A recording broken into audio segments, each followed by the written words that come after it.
Good morning. In today's headlines, Montana takes action against China-owned TikTok. Find out what effect a new law has on the social media app. Florida and Texas both tackle cross-sex procedures on minors with new legislation. Meanwhile, Florida Governor Ron DeSantis has some new rules for sexually explicit adult performances. Leveling the playing field, how to counter the Chinese Communist Party's economic aggression. That's what lawmakers set out to tackle yesterday. We have a summary of the hearing. President Biden is in Japan for the first of his 4-day trip in the region. But could shortening his trip be a win for China? We take a look. And are you a workaholic? We hear from a relationships coach on how to strike the perfect work-life balance.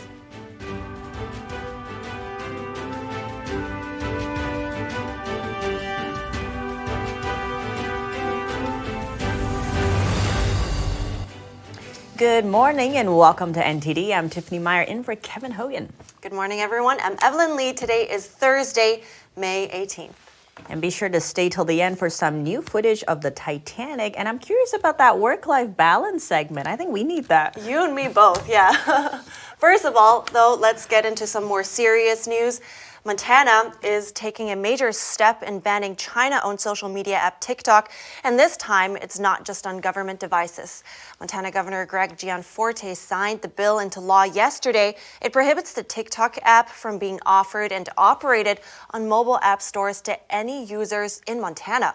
The state will fine any entity $10,000 per day each time someone is able to access the social media platform or download the app. That means app stores or TikTok will be held accountable. The penalties will not apply to users. Gianforte said he banned TikTok to protect Montanans' personal and private data from the Chinese Communist Party. This marks the furthest step yet by a state government to restrict TikTok. The measure is set to take effect on January 1st, 2024, but is expected to face legal challenges. The bill also added that the ban will be void if TikTok is acquired by or sold to a company that is not incorporated in a country designated as a foreign adversary.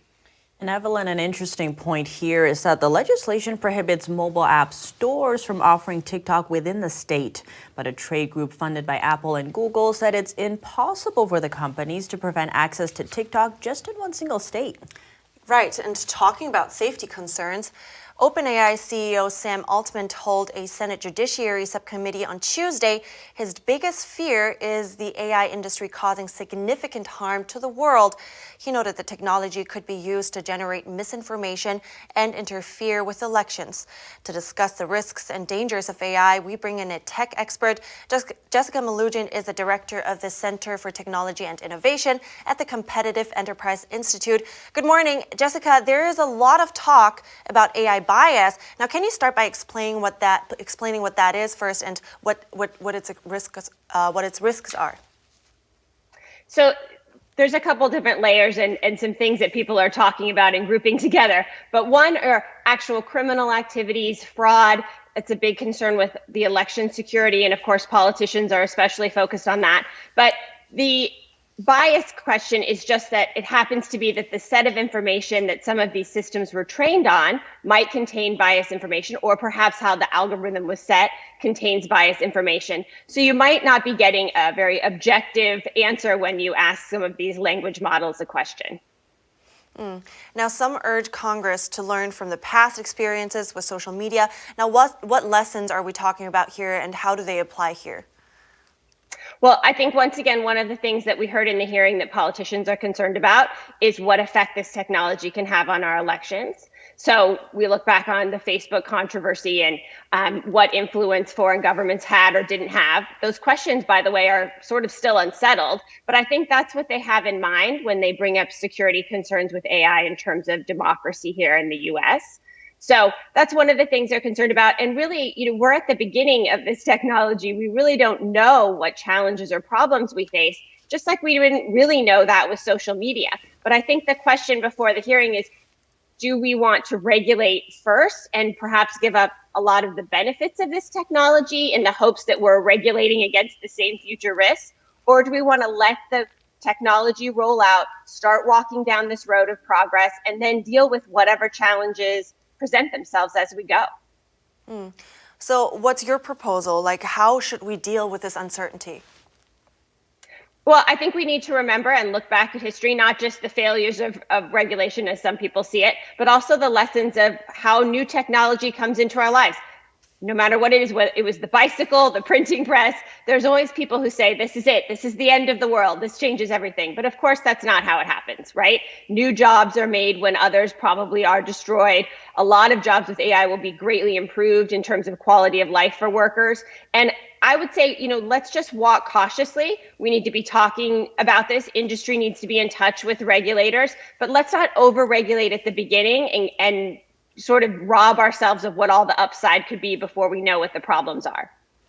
Great insights. Thank you so much for your take on this, Jessica Malugin. I appreciate it. Thank you. The Air National Guardsman, who is accused of posting a trove of classified documents to social media, was repeatedly warned by his superiors over his mishandling of classified documents. Jack Teixera's superiors at the Massachusetts Air National Guard caught him taking down notes and putting them in his pocket. That's according to a new court filing. He was also observed doing in-depth searches for classified materials, but he was not removed from his job. Teixera has been accused of leaking classified documents over a period of months to a closed online community on the social media platform Discord. FBI records say Teixera acknowledged in chats on that platform that he shouldn't have been sharing the documents. The Select Subcommittee on Weaponization of the Federal Government is holding a hearing today at 9 a.m. 3 FBI whistleblowers are scheduled to testify on alleged retaliation they faced for raising concerns with the FBI. President Biden is in Japan today for the G7 summit, but his trip to the Indo-Pacific region will be cut short due to the standoff over the debt ceiling here at home. Here's the story.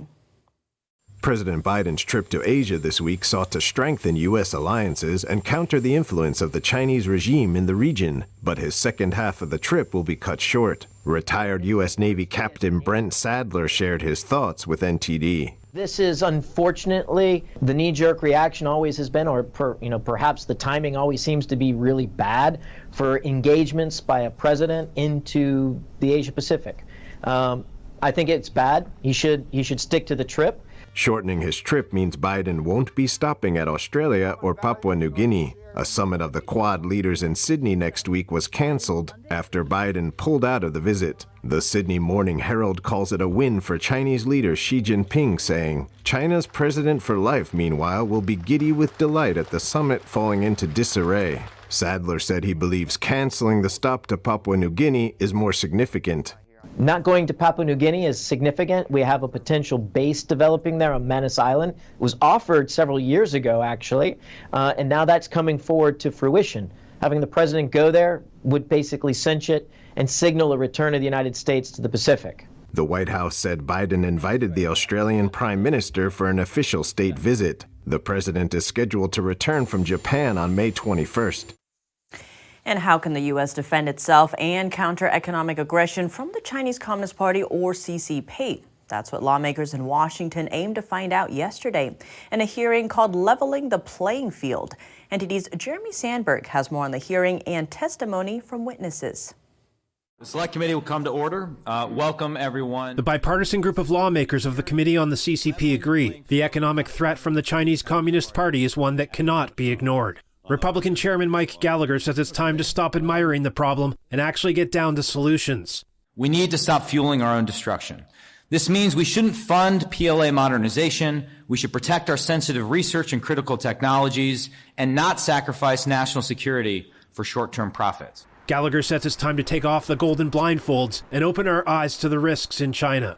American businesses shouldn't be complicit in the CCP's ongoing genocide, and American capital should not fuel human rights abuses. The chairman declared it's time to reinforce economic sovereignty and reshore critical supply chains. Democratic ranking member Raja Krishnamurthy says the U.S. needs to protect itself from unfair and competitive trade practices by the CCP. He suggested what he calls the 3 Ps to put America back on track to win the strategic competition. People, production, and partnership. 3 witnesses testified. They gave a long list of examples of how the CCP has been waging economic warfare on the U.S. for decades. Ambassador Robert Lighthizer. They reduce their cost of manufacturing by taking advantage of very low environmental standards. They target U.S. businesses and are trying to monopolize the supply of critical minerals in the world. In short, if this is not economic war, what is? Roger Robinson, former Reagan national security official, took aim at Wall Street and U.S. regulators, describing what he called arguably the largest strategic financial scandal in modern history. He says roughly 5,000 publicly traded CCP-controlled companies, many involved in egregious human rights and national security abuses, have been allowed to enter retirement and investment fund portfolios with little to no screening for decades. There are well over 100 million Americans holding the stocks and bonds of U.S.-sanctioned and other Chinese corporate bad actors. Do we really believe that the American people would have wanted to be holding unwittingly the stocks and bonds of Soviet companies or those supporting Nazi Germany? Robinson says CCP enterprises should be delisted and deregistered from U.S. exchanges, and Congress must take action to make it happen. Committee members are traveling to the UK Thursday to coordinate with British officials to more effectively counter China's communist regime. Jeremy Sandberg, NTD News. Coming up, Riley Gaines was on Capitol Hill this week. She testified that the NCAA had a controversial solution for accommodating transgender swimmers in a locker room. And the House of Representatives votes to refer the expulsion of Congressman George Santos to the Ethics Committee. Some tense moments followed on the steps of the Capitol. That and more after the break.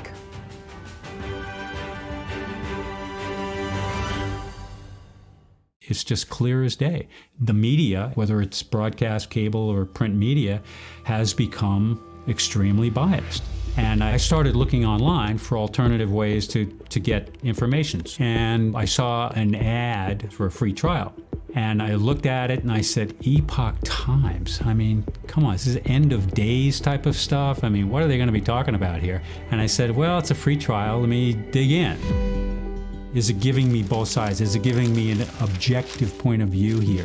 I have looked for opportunities to see where they might be biased, and I don't find it. It has given me a level of trust in media that I didn't think I'd ever get back.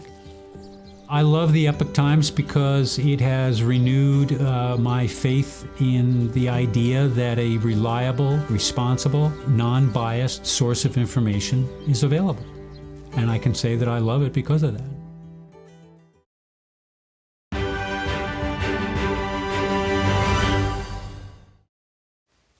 Welcome back. Florida and Texas both took legal steps yesterday that they say will protect children. The states addressed cross-sex procedures on minors, pronouns in the classroom, and other issues. NTD's Daniel Monahan has more on the new legislation.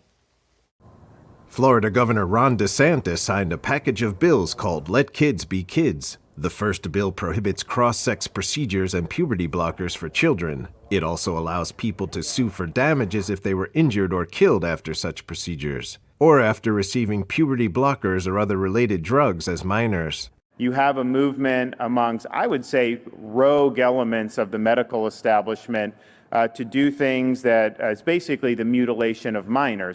The next bill addresses gender identity politics in schools. It stops students from having to declare their pronouns in school. We never did this through all of human history until 2 weeks ago. Now this is something they're having third graders declare pronouns. We're not doing the pronoun Olympics in Florida. It's not happening here. The bill also bans classroom instruction on sexual orientation and gender identity through 8th grade. A third bill prohibits kids from attending sexually explicit adult performances. If you are an establishment that's having adult performances, you have an obligation to make sure that these young kids are not permitted in the premises. The bill authorizes revoking the alcohol or operating licenses of hotels or restaurants if they admit a child into such a performance. Over in Texas, the state legislature passed a bill banning hormones, puberty blockers, and cross-sex procedures for minors. The bill would also prohibit physicians from removing the breasts of minors or performing surgeries that would sterilize a child or remove otherwise healthy tissue or body parts. It would also prohibit doctors from prescribing drugs that would cause infertility. Opponents are criticizing the bill as a political attack on the transgender community. They say it would stop people from receiving care needed to address gender dysphoria. Daniel Monahan, NTD News. The State House in Texas yesterday also voted to move forward a measure regarding athletes in public colleges. It would require them to compete based on their sex. Former NCAA swimmer Riley Gaines testified on that topic before Congress on Tuesday. Gaines said a locker room was made unisex for the sake of inclusivity.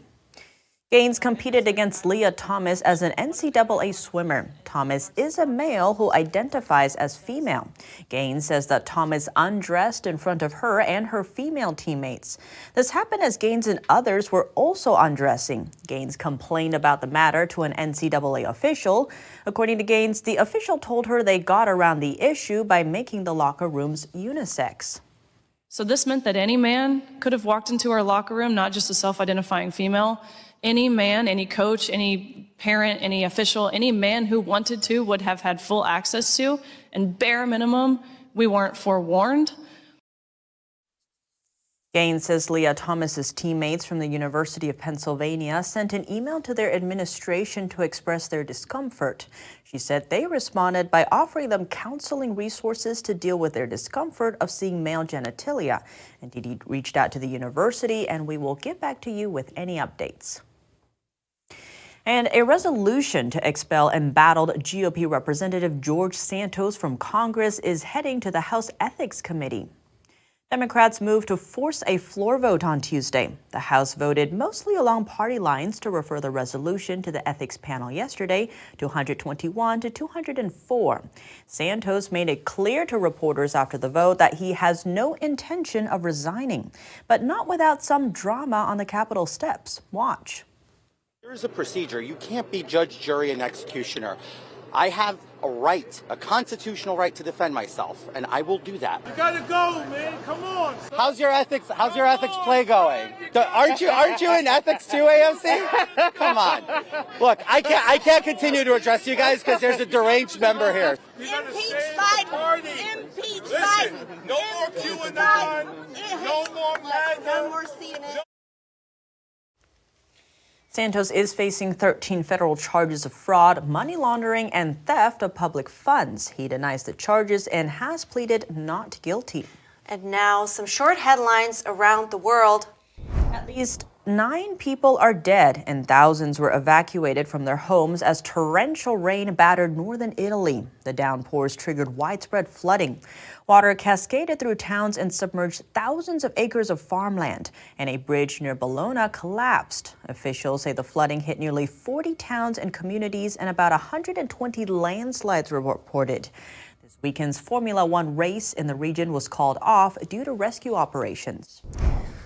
And wildfires in Western Canada continue to rage. Smoke turned the sky a tint of orange in some areas of Alberta yesterday. Over 90 wildfires burning in the forest protection area of Alberta as of yesterday. 27 were out of control. Over 2,500 firefighters, including Canadian and U.S. agencies, are battling the blazes. The fires have prompted evacuations, disrupted rail service, and shut down energy production in the country's main oil-producing province. If you pay taxes, this may be big news. The IRS is testing out its own free tax filing system. So people who are currently paying companies like H&R Block and TurboTax to do their taxes may soon be able to do it for free. NTD's Arlene Richards has more.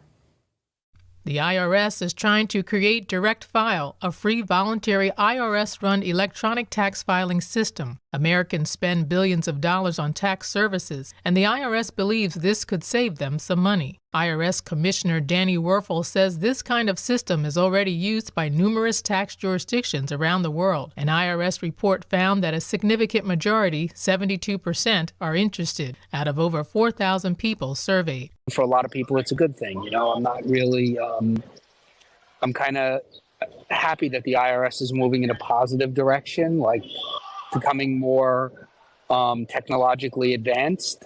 So it makes it a little bit easier for us. Paul Miller is a financial professional and the founder of Miller & Company, LLP. Miller says Direct File may take away business from companies like H&R Block and TurboTax and even his own accounting firm. But he's glad if people can save money on their taxes. However, he does see a problem. What about your state tax return? You can file your federal return, but how are you filing your state tax return? Does that make sense? So they're going to have to some way coordinate with the 50 states and sync it up. It's still very early on, and the IRS hasn't given specific details. For example, we don't know who exactly is eligible for the plan. We also don't know who'll be allowed to test out the program first. The IRS expects to launch a pilot program in 2024. Arlene Richards, NTD News. That's interesting. I wonder if that's going to help with tax fraud as well.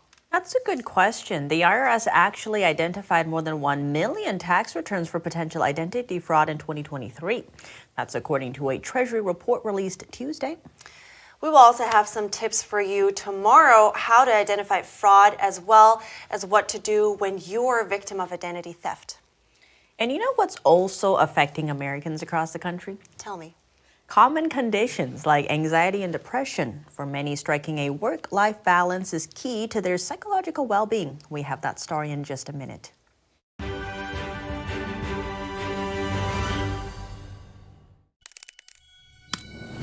The streaming platform from Shen Yun, featuring world-class dance, past programs, and all original music.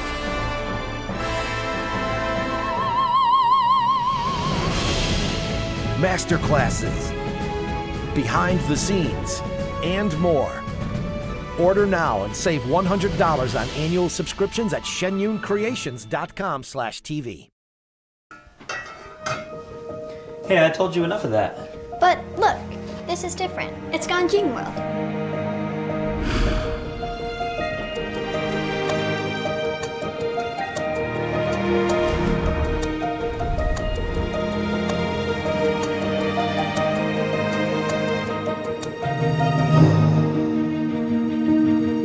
Ganjing World. Family-friendly entertainment.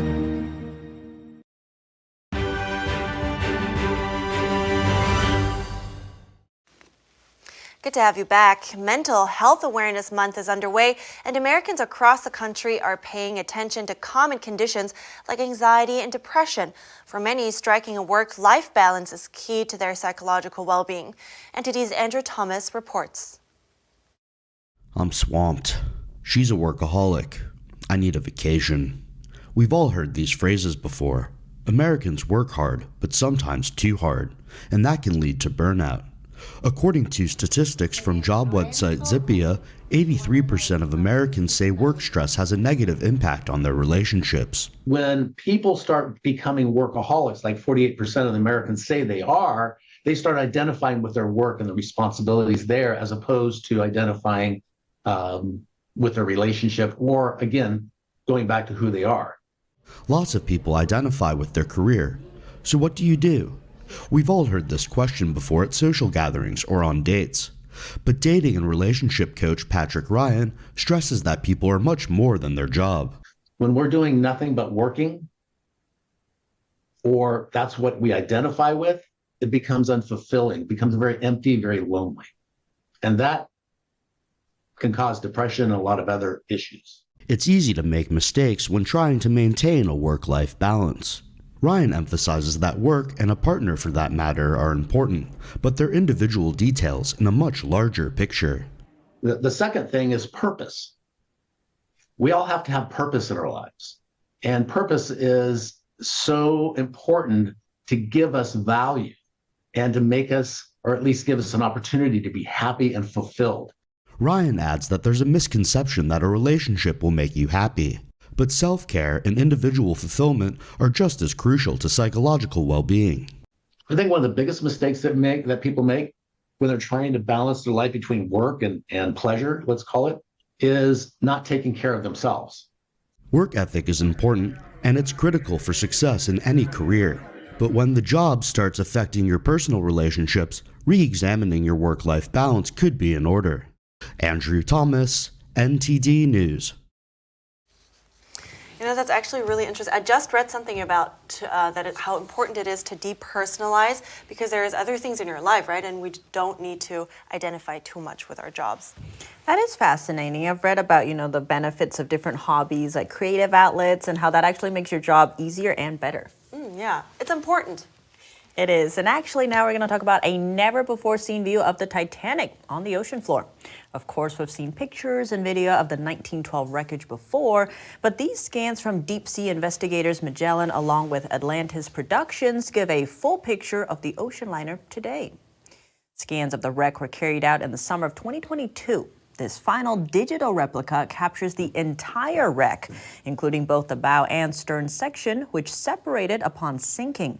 Experts say the project is a game changer and could help uncover more details on the disaster, including exactly how the ship broke apart as it sank. I'm looking forward for that piece of information. Some good pictures, though. Very fascinating. Indeed, I think it used this 3D scanning technology to show the whole rendition instead of just bits and pieces because it's so huge. Technology. All right. That's all for today's program. We'd love to hear from you. As usual, write us at goodmorning@ntd.com if you have anything that you would like to share with us.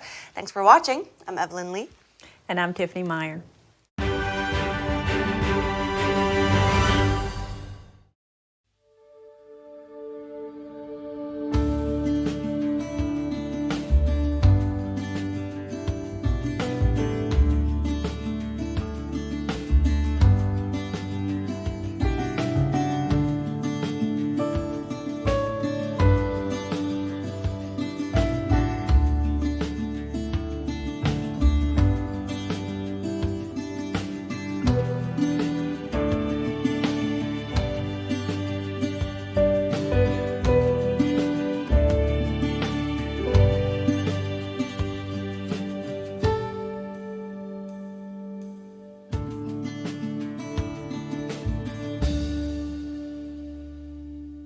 Thanks for watching us on YouTube. Did you know YouTube only keeps selective videos on its platform? So if you want to make sure you get the full picture, just subscribe to our newsletter. Go to newsletter.ntd.com and sign up. It's free.